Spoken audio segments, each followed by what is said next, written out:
Get started. Just one second. Let me just give you an introduction. Oh, of course. Hello, welcome everyone. Welcome to Crypto Cafe. Today I'm very happy to have Luke Carey, who is a PhD student in the Department of Mathematics and Statistics.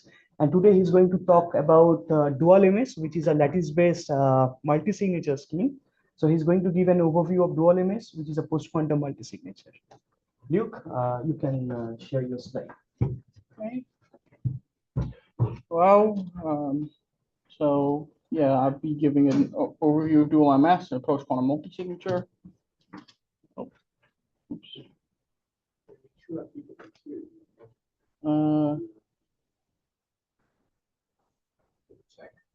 Someone in the chat say if they can hear me.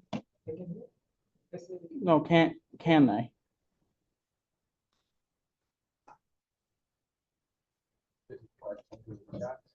Yes, okay, they can hear us. Okay, good. In that case, I'll get started. DualMS is a lattice-based two-round multi-signature scheme first introduced by Yanbo Chen in 2023. In this presentation, we will give an overview of the DualMS scheme, give a very brief outline of the proof of security, and briefly discuss directions in which we can take the scheme. First, we give an overview of notation. For a variable, that's already a variable x and a value y, we say x colon equals y to mean we set x, the value of x to be y. Let chi be a probability distribution, then x left arrow chi means to sample x from chi. Let s be a set, then x right arrow left arrow $ s means to sample x uniformly from s. And we use lowercase bold letters like v to denote vectors and uppercase bold letters like a to denote matrices. And for an n by m matrix A and L by m matrix B, we let this bracket A line B to represent the n plus L by m matrix concatenation of A and B, just the matrix you get by gluing the two together. So we'll start with, just in case anyone's unfamiliar, what a signature scheme is. Signature scheme is a method that allows someone to sign a message in a way, and in this signature allows anyone else to verify the message is authentic. Put formally, it consists of three algorithms. First is the key generation algorithm, which we'll call kgen, which takes in as input a security parameter and outputs a secret key sk and a public key pk. Next is the signing algorithm, sign, which takes in a message mu and the secret key sk and outputs a signature sigma. And finally is the verification algorithm vf, which takes as input the message mu, public key pk, and the signature sigma, and outputs either a 0 or a 1. If it determines the message to be forged, it'll output a 0. If it determines the output to be legitimate, it'll output a 1. Of course, in order for this to make sense, we want a legitimate message to always return 1. So that's what this equation here says, right? If you verify a message along with its corresponding signature, you'll always get 1. So now let's move on to what this is really about, which would be a two-round multi-signature. So what is a two-round multi-signature? Well, in the most basic of terms, it's exactly what it sounds like. It's like a signature, but it lets multiple people sign it. The real life analog would literally just be a piece of paper with multiple lines for people to sign on, right? But it consists of a lot more algorithms, a two-round multi-signature. First is the key generation, and the first difference is already here, because instead of one big key gen algorithm, every signer has their own key generation. So for every signer I, there's a secret key SKI and a public key PKI. Then is the first stage of signing, sign 1. This algorithm takes as input that sign of secret key and every public key and a message, of course, and it outputs a private state ST1 and a public protocol message MSGI. The state is just all the variables we need to carry over between the first and second stage. This will be anything like, any variables really. It depends on the scheme. And the protocol message is what gets sent to the other signers between at the start of stage 2. So it'll basically be what the other signers use to know where signer 1 left off. Next, the algorithm for the second stage of signing, sign 2. This algorithm takes as input the state STI and everyone else's protocol messages and outputs a signature, sigma I. And again, this is run independently by every signer. Next is the signature aggregation algorithm, SAG. It takes in all the signatures and it combines them all into one big, basically mega signature. It does this in a fancy way, of course, but it's the algorithm that outputs your final signature. There's also the key aggregation algorithm, KAG, which takes in all the public keys and combines them all into one big public key. And finally is the verification algorithm, VF. It takes in the aggregated public key, the message, and the aggregated signature, and like the verification algorithm on a standard signature scheme, outputs 0 if it determines the message to be forged, and 1 if it determines the message to be legitimate. Now, if we let sign represent a combination of each signer's sign 1, sign 2, and SAG into a single algorithm, then in order for this algorithm to make sense, we want with high probability for all messages mu and sets of secret and public keys, we want this equation to hold. But this just says that if you aggregate a list of public keys, the signature corresponding to a message should always correspond to that message. It's a very complicated way of saying a signature should always verify itself. Sir, watch that calendar, watch Bill Illusion. Okay, now that we know what a multi-signature is, let's move on to the math. Our setting here is fairly straightforward. Let n be a power of 2, let f of x be x to the n plus 1, and q a prime such that q is 5 modulo 8. Then in this presentation, we work mainly in 2 rings, R and RQ, where R is Zx mod f of x, and RQ is ZQx mod f of x. My God! Where Zx mod f of x is just all polynomials in Z of degree at most n, minus 1. And RQ is just all polynomials over ZQ with degree at most n minus 1. The house pass is sent to the center. Now we can actually define an LP norm on vectors over these this ring.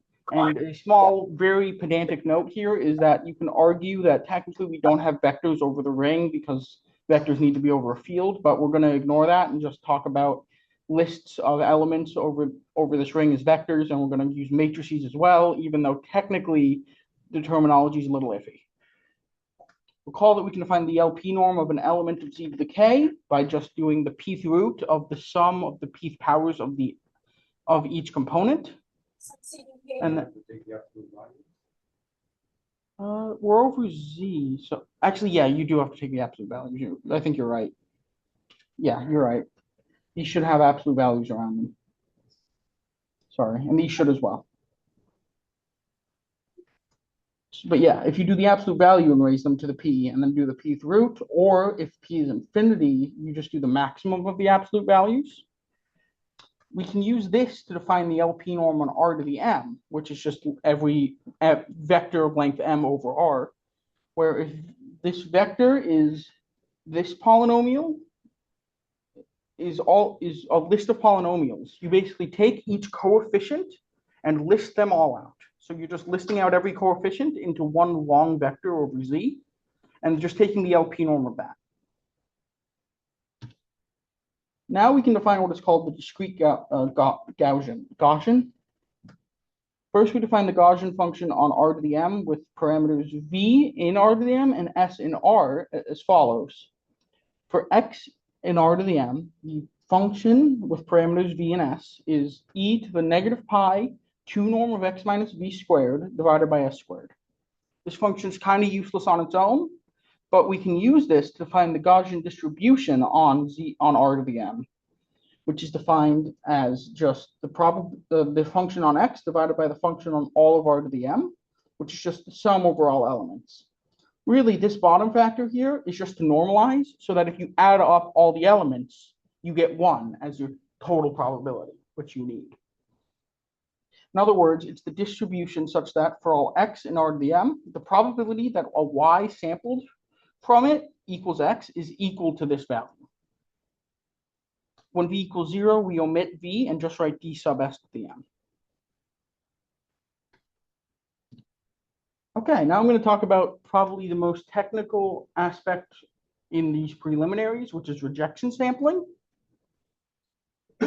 If we let V be a set, H V to R be and F Z M to R be probability distributions. If G V Z M to R are a family of probability distributions indexed by V, such that there exist M and R, such that for all V and V, this equation holds, which basically says that with high probability, M times G of V is going to be greater than or equal to F, right? If we think of them as regular functions. Then the distribution of the algorithm A, which is V sampled from H and Z sampled from GV, and then output with this probability. This is actually really close to if you just outputted Z from F with probability 1 over M. What this means in more understandable, frankly, terms, is that if you do this rejection, sometimes you can mask the probability distribution GV by the probability distribution F and make it so you can't tell which one you used. This is useful if you want to say hide the value of V, which is exactly what it's used for. Okay, now let's move on to the underlying hard problems because, you know, every every cryptography scheme, especially quantum ones, are based on underlying hard problems. For this one, there are two quantum resistant hard problems that form the underlying security. Module short integer solutions, MSIS, and module learning with errors, MLWE. First, given parameters Q, K, L, and beta, the MSIS QKL beta problem is as follows. Given a matrix A in RQ to the K times L, return a non-zero vector X in RQ to the L plus K, such that the 2 norm of X is less than or equal to beta, and and the concatenation of A and I times X is equal to 0, where I is the L times L identity matrix over RQ. Note that this multiplication is done modulo Q, as both A and X are over RQ. That's just something important to note. Otherwise, this would be, you know, not as hard. The advantage of an adversary A against the MSIS problem, denoted as advantage sum MSIS sub QKL beta of A, this notation gets very dense very fast, is the probability that A solves the problem. Written formally, it's the probability that AI times X is 0 and X is not 0 and less than or equal to beta, given that A is sampled from this distribution and X is the output of the adversary. So it's exactly what we described. Now, the second problem is a little more complicated. It's module learning with errors. Specifically, it's the decision variant, but in the paper, they don't distinguish. They just call this module learning with errors, but it's technically the decision variant. Given parameters Q, K, L, and eta this time, the MLWE Q, K, L, eta problem is given a pair A and T in RQ to the K times L times RQ to the K that was sampled in one of two ways. Either case 0 is that it was uniformly random, or case 1 is that A was sampled randomly, then S was sampled from a set S eta to the L plus K, where S eta is X and R that has norm at least eta, and then T is defined to be the product of A with S. Right? So your job as the adversary is to output the correct case number, output case 0 or case 1. The advantage of an adversary is a little more complicated as well. It's not just the odds they solve the problem, it's the odds they output 1 and are correct, minus the odds they output 1 and are wrong.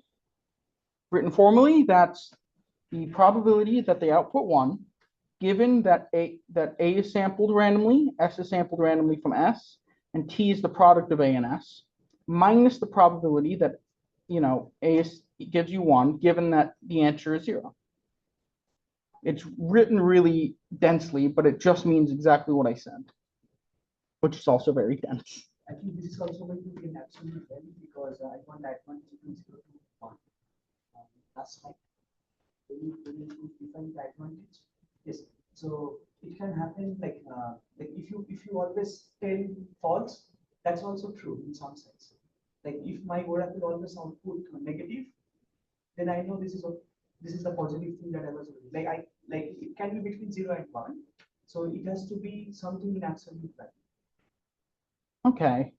I don't think it was in the paper, but I'll double check that. Because so suppose you want some answer from an oracle, and oracle always returns some negative answer. Like whatever the answer is, it returns negative. So Right. if you understand that pattern, you know this is like it is equally good. Like positive and negative, they are equally. Right. Yeah. So, But in this, yeah. So maybe they haven't written, but generally this is defined in absolute value. Okay. Okay. Okay, now I'm going to go over, in case anyone's unaware, very briefly what a hash function is. It's a function from a large domain D to a smaller range R. A good hash function is a hash function that basically satisfies three conditions. It is easy to compute, hard to compute inverses, and hard to find collisions. When dealing with a very theoretic mathematical construction like DualMS, you don't actually specify the specifics of your hash function, just its domain and range. Really, just its range is important, but I specified the domains as well. It uses 3, which is a lot.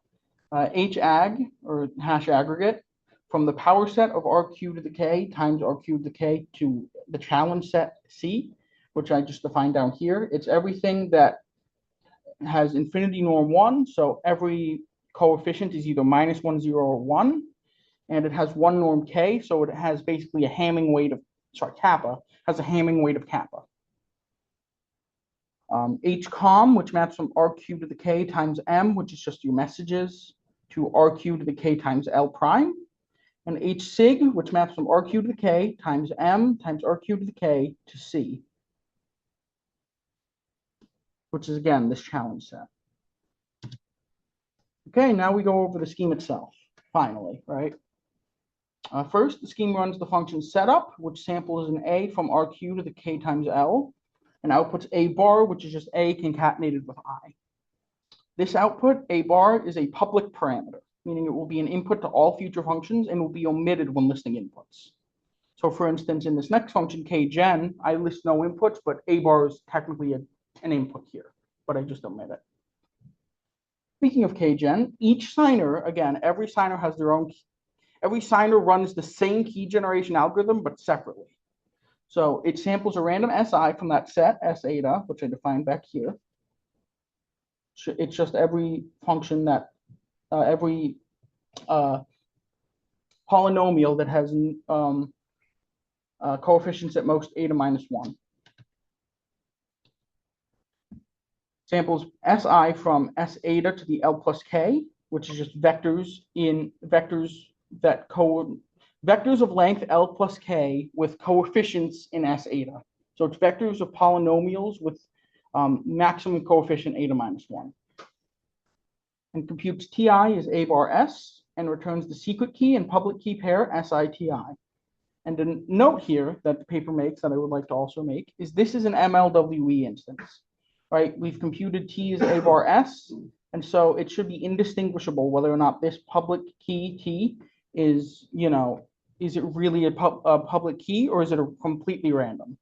That'll be useful in the proof, which I'll briefly go over later. There's also the key aggregation algorithm, which takes in the list of public keys.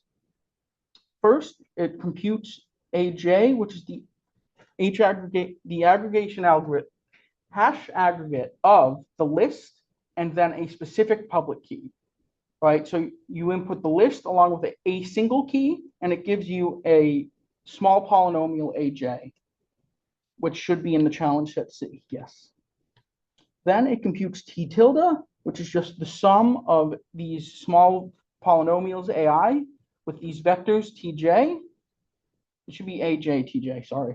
AJ TJ, and it outputs T tilde. So that's going to be your aggregated public key, which is just your mega key that combines all the other ones. Okay. Next is the first signing round algorithm, sign 1 of SKI L mu, where SKI is the ith signer's secret key, SI, L is the list of public keys, and mu is the message.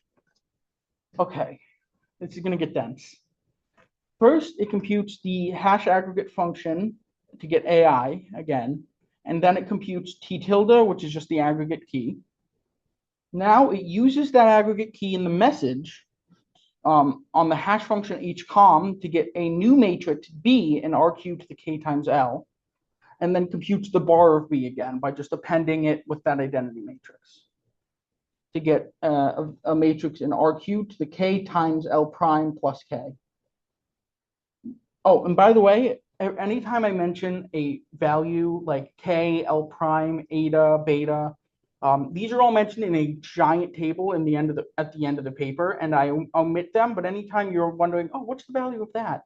It's just a value that you set when you want to make this scheme secure. The values you need to set to make the scheme secure. Then it samples a yi from the discrete Gaussian of L plus K with parameter S, and Ri from the discrete Gaussian to the power of L prime plus K with parameter S prime, and computes Wi is A bar yi plus B bar Ri, which if you work out the dimensionality of, will be a vector in RQ to the K.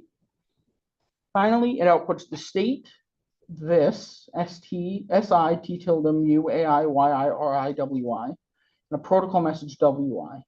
What the state is just all the variables we want to carry over.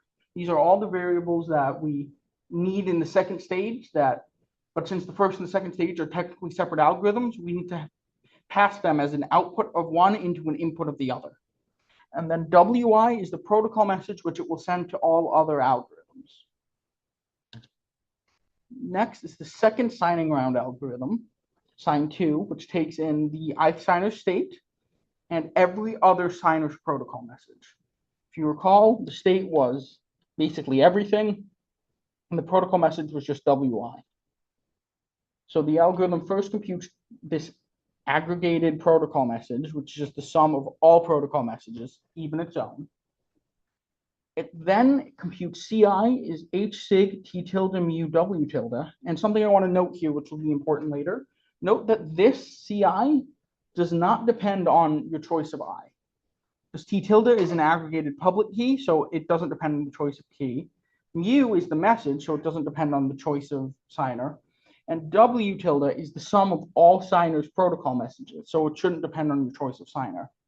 In other words, CI will be the same for all I if you're doing this right. So it then computes ZI is YI plus AI CI SI, which is, a lot. Then this is the rejection sampling, probability 1 comma DSL to the L plus K ZI over M times D sub AI CI A1 CI S1 S, sorry, let's be AI CI SIS to the L plus K Z1 ZI, I don't know why I kept putting 1. Output CI ZI RI. In other words, we're trying to mask here the value of SI by shifting the Gaussian over to be centered. So by doing this rejection sampling, we are in essence shifting the Gaussian over to the center so we can gain no information about the secret key from the distribution.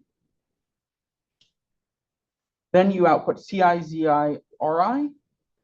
Otherwise, if this probability fails, output false. This is just a way of saying, hey, something went wrong or rejection sampling failed, you start the algorithm over again from sign 1. Next is the signature aggregation algorithm, SAG, which takes in the individual signatures, sigma 1 up to sigma n. And this can be done by any party. It can be done by a third party. It can be done by any one of the signers, but just one person has to do it. Where sigma I is CI ZI RI is the ith signer signature. If there are I and j such that CI and j I disagree, return false. This one, you return this because something has gone wrong. Because again, CI should not depend on your choice of I. Otherwise, for all I between 1 and n, partition ZI into 2 vectors, ZI prime and R to the L, and ZI double prime and R to the K. You're just splitting it down, not the middle, but splitting it into 2 vectors. Similarly, you partition Ri into Ri prime and RL prime and Ri double prime and RK. Then you sum up all your ZI primes to get Z tilde, sum up all your RI primes to get R tilde, and if you notice, ZI double prime and Ri double prime have the same dimension K, so you can actually sum up all of those together to get E tilde. then your final signature is going to be C or C1, Z tilde, R tilde, E tilde. There we go. Now, suppose someone wanted to verify a signature, right? And this is the end of the algorithm, so don't worry, we're almost through the weeds.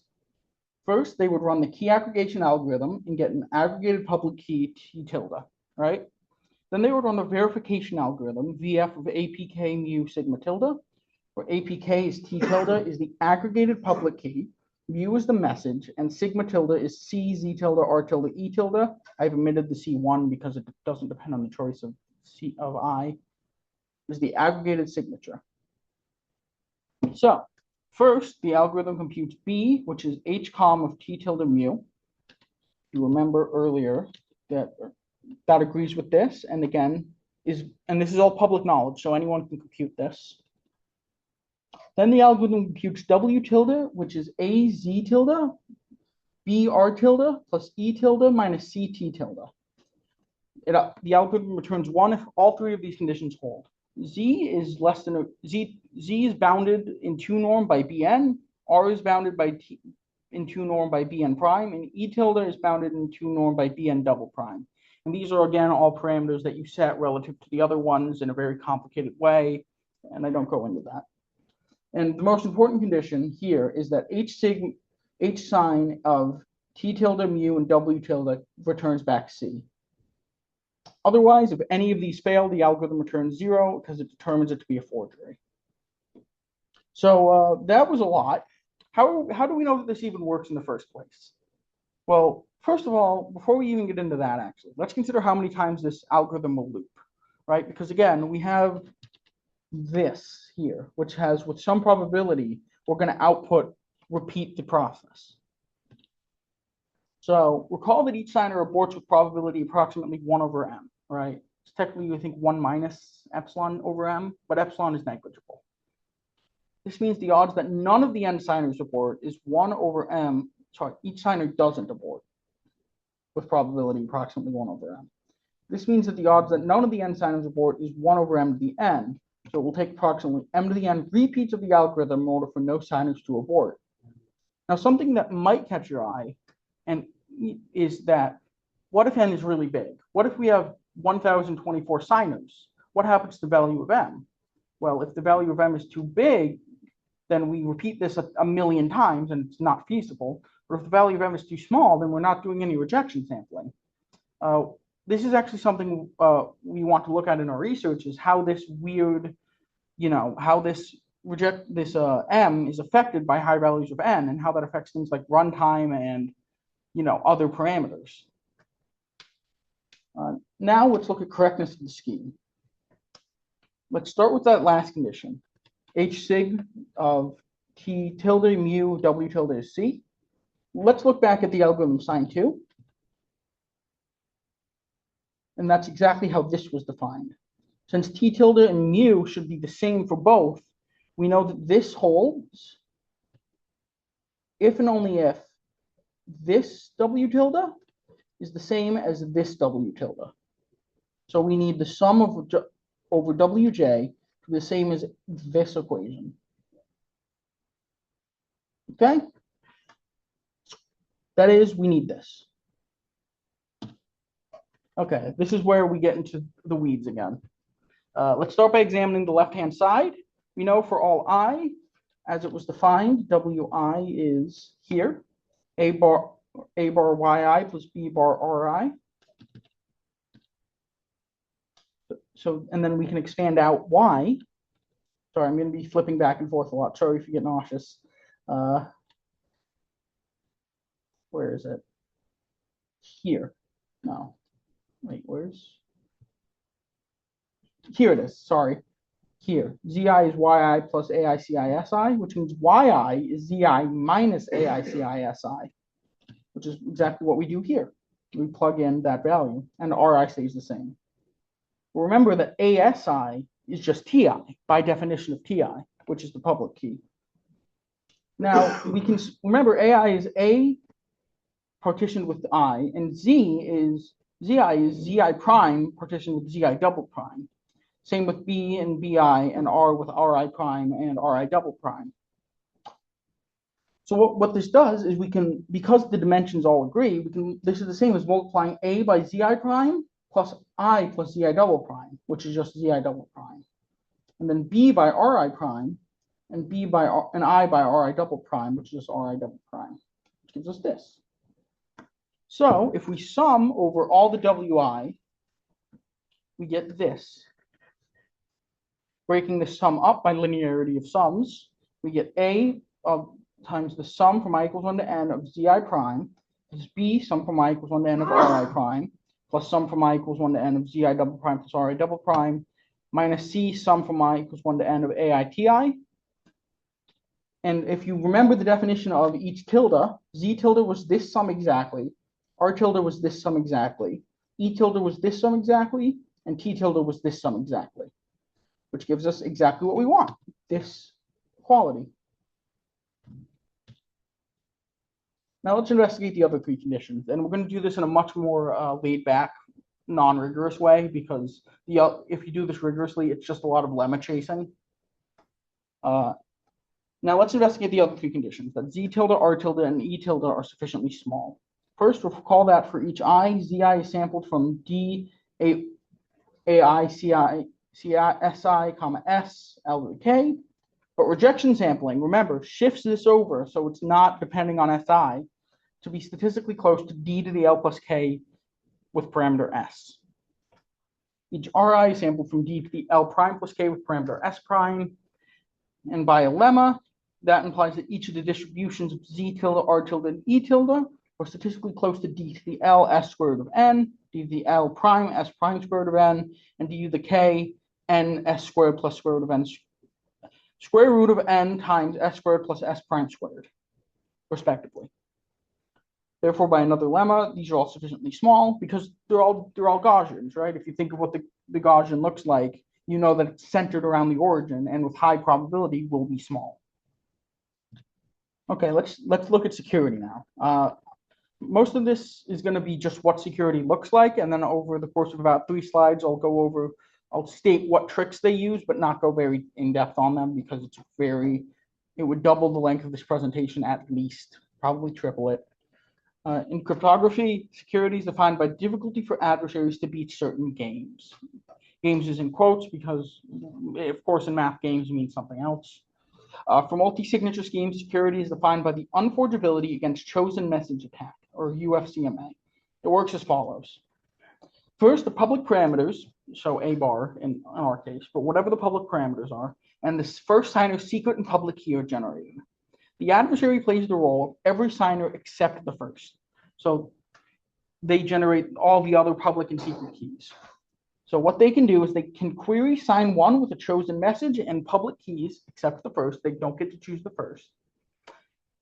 And then they can query sign 2 with the output of sign 1, along with whatever protocol message they choose, again, except the first, because they are not in control of the first.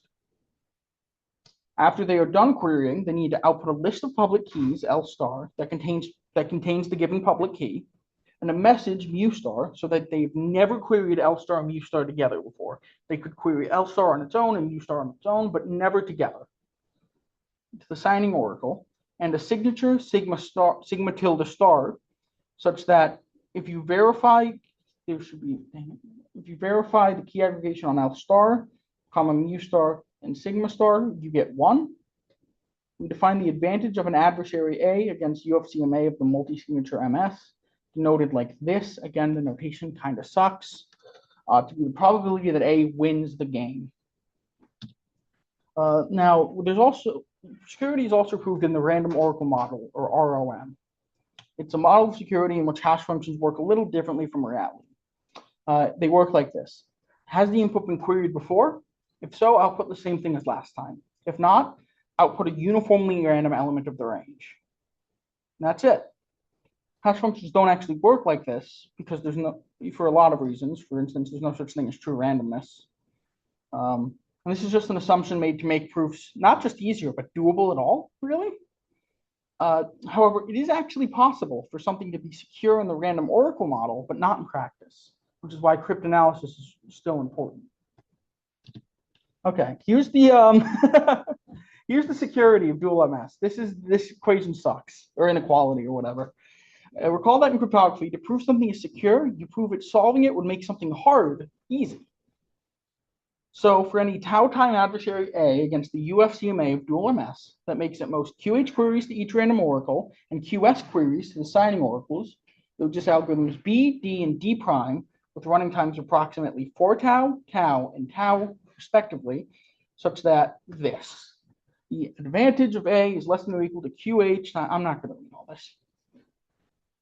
But what's important here is that we have the advantage against MSys and 2 advantages against MLWE. To summarize what this means in terms of practicality, in order to have DualMS with 64 bits of security, you need to set parameters such that the advantage against MSys is very small at 2 to the negative 448. Advantage against this MLWE is 2 to the negative 128, and advantage against this MLWE is 2 to the negative 64 for any adversaries B, D, and D prime. Okay, now I'm going to outline the proof of security, and it's a very rough outline. Like I'll state each step and what trick is used, but that's about it. First, they reduce from UFCMA to selective UFCMA. Selective UFCMA is the same as UFCMA, except before everything, before querying anything, the adversary has to choose an index. And this index will be which query to the hash function they will use in their forgery. Because again, they have to query their forgery to the hash function at least once. So they choose which query to the hash function they will use in their forgery. Clearly, one can simply guess at random with success probability 1 over Q to the H, where QH is the number of queries. As such, we get to the first theorem, the first reduction, which is for any tau time adversary A against the UFCMA of DualMS that makes it most QH queries in the random oracle. There exists an essentially tau time adversary B, such that advantage against UFCMA of DualMS against A is less than or equal to QH times the advantage of selective UFCMA against DualMS of B. Okay, next is the reduction from selective UFCMA to selective UFKOA, or the selective unforgeability against key-only attacks. In this game, the adversary isn't allowed to query the honest signing algorithms at all. Hence, it's key only. They only get access to the keys. To perform this reduction, they create a sequence of games, not in quotes. They call them games. G0, G1, G20, G21, up to G2QH, and G3, where G0 is selective UFCMA, and G3 doesn't require signing algorithms. So G3 can reduce this to selective UFKOA. Then they compute the difference between each game. For instance, the difference between G0 and G1 is trivial, so the difference is 0. The difference between G1 and G20 is also trivial, so it's 0. The difference between G20 and G21, it relates to the advantage against MLWE, which is actually where this term comes from. But the point is, they compute the difference and then sum all those differences to get the difference between G3 and G1, which gives you the difference between selective UFCMA and selective UFKOA.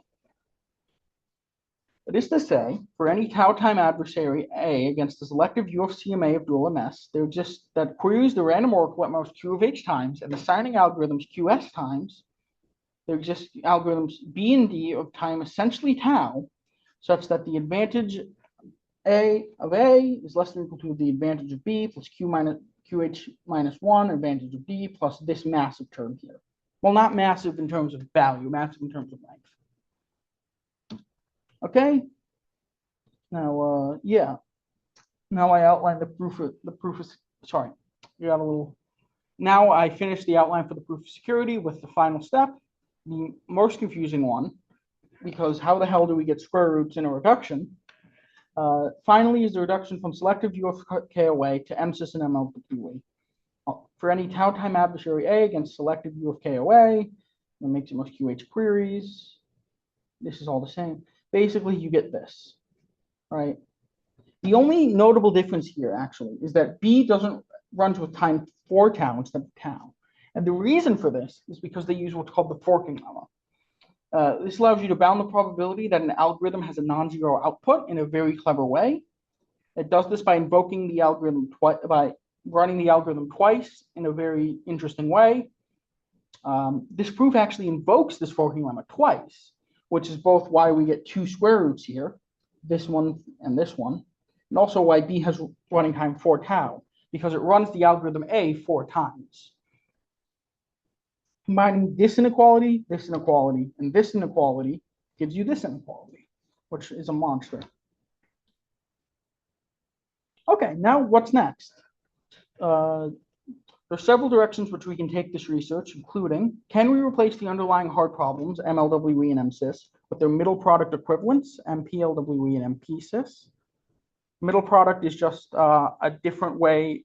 It's like MLWE, it's a different way of optimizing LWE and SIS because they're naturally slow. But instead of using modules or rings, you're using what's called the middle product.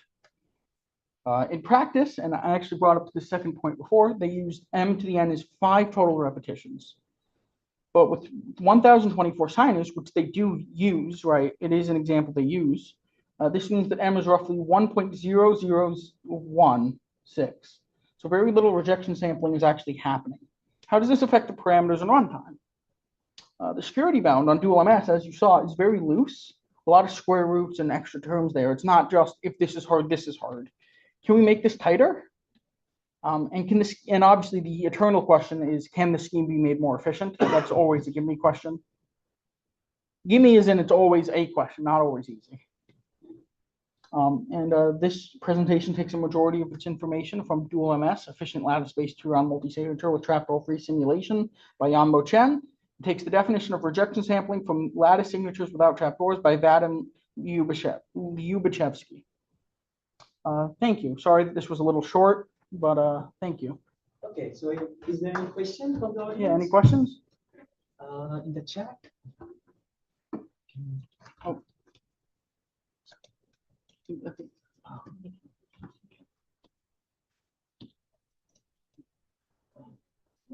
Yes. Yes. No questions.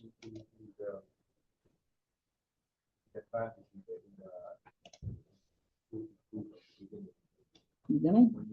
Yes, here. No. Here? Here? Yeah. The advantage for the MSys here is you need to take parameters, so this is very, very small. It isn't that something which is a problem for the efficiency? That is actually a very good question, and one that I honestly should have thought about. That's another thing to look into because, again, what parameters do they use and how it affects efficiency? That's just a good question. I don't have an answer for you, but it is something we'll look into. Thank you. Okay, so the question was, how does this affect this? Well, you see, that you want to take parameters based on it, right? And so this is a very, very small number. You want to trade the price and efficiency for that. Yeah, the thing is that MLWE is believed to be an easier assumption than the SIS assumption. So you need to have both into account, like the SIS and MLWE. So when you plug the parameter for the MLWE, this is what you get for the SIS. So it's a byproduct. So you need both the problems to be equally hard. Like I can't make my MLWE weaker just to make this assumption a bit stronger. So this is one reason I don't know how to, like, this is kind of optimization problem, like how much security you want for the SIS and how much you want for the MLWE. So there might be some trade-off, but this is not very clear. So it's always the case that the MLWE is not going to be as hard as the SIS problem, at least with the current techniques that we have. So in the key generation, you have the MLWE problem, and in the security reduction, you have the SIS problem. They are connected, but concretely, there is a bit of trade-off. So it's not very clear.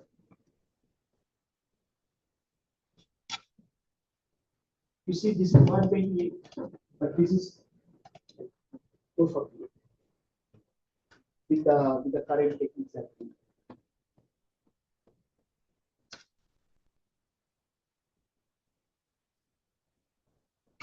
Okay.